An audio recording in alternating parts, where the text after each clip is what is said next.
Central Arizona Project, or CAP, is the 336-mile-long aqueduct that delivers water from the Colorado River to Maricopa, Pima, and Pinal counties. Did you know that 80% of our state's population lives in these counties? Well, today we are joined by CAP's General Manager Brenda Burman. She's here to tell us more about the status of our Colorado River water supplies and the Coalition for Protecting Arizona's Lifeline. Brenda, we've been having the most amazing conversation leading up to our interview here, so let's dive right in. It's such an important conversation. So many of us have been seeing the headlines. Tell us, first of all, the Coalition for Protecting Arizona's Lifeline. What is that? So the Coalition for Protecting Arizona's Lifeline was the brainchild of some mayors who came together in Arizona in a nonpartisan way. And they said, we need to advocate for our Colorado River supply in Arizona and for the infrastructure, the Central Arizona Project that brings it into Arizona. And they've done an amazing job, and it's grown. So now it includes tribal communities, and it also includes our business community. Help us understand why this coalition is so important and really just flat out necessary. So Coalition for Protecting Arizona's Lifeline, the lifeline is literally the Colorado River. That is the water supply that we bring in to millions of Arizonans, and we need to be out there protecting it.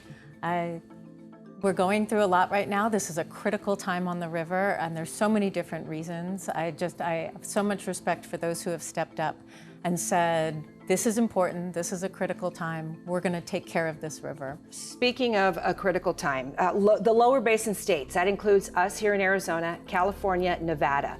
What are we doing as the lower basin states to prepare for the future to come? So we have been working together so strongly with California, with Nevada, and most people don't know, also with Mexico. We have all been doing our part. And the reason this is a critical time is there's a few reasons. One, we are in a 25-year drought, exacerbated by climate change. And that means we have a smaller river. The river right now is 20% smaller than it was 25 years ago. If you think about how Arizona has changed, how Southern California, how Las Vegas has changed in 25 years, and think about that smaller river.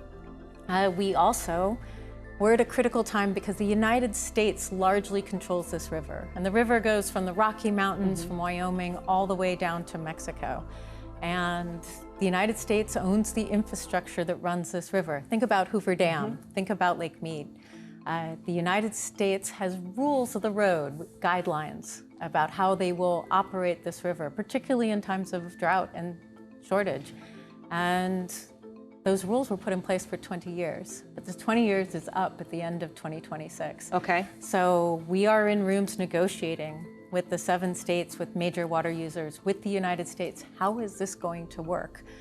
We know we all need to sacrifice. We all need to put something on the table in order to stabilize a smaller river that 40 million people are trying to use right now. So you mentioned the 20 years and the rules of the road, or the rules of the river, if we could call it that. I'd like it. Yeah, so by next year, we need to renew these rules, change them, whatever needs to be adjusted, given the populations, given where the river is. So a year from now, what does success look like when it comes to those guidelines? Well, for Arizona, we need a stable water supply. We need a stable, secure, reliable water supply. And we are willing to do with less. We've been doing that for over 10 years. Arizonans have reduced their water supply by 5.5 million acre feet over the last 10 years. And I know an acre foot, that's kind of a water wonk term. But what that is it's about enough water for 3 families in Arizona for a year. Okay.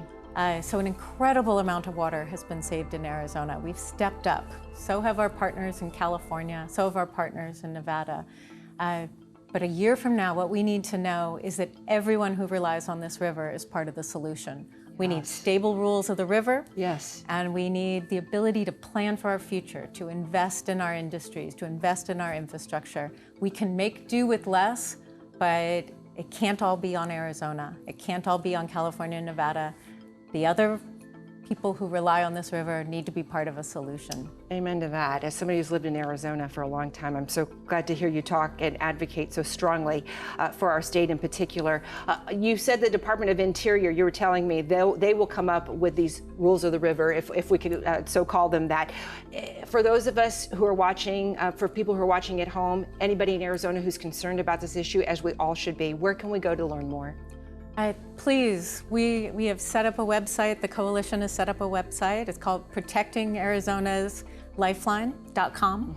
If you go there, you can see maybe your particular mayor talking about what's going on in your city, how you can be part of the solution yourself. But also knowyourwaternews.com. That is a great resource. If you want to be out there talking about water, if you want to learn more about this subject, knowyourwaternews.com is a great spot to understand that. What an informative conversation. Brenda Burman from Central Arizona Project, thank you so much for your time this morning. Really appreciate it. Really appreciate the time. It's such an important subject, Gina. Thank you.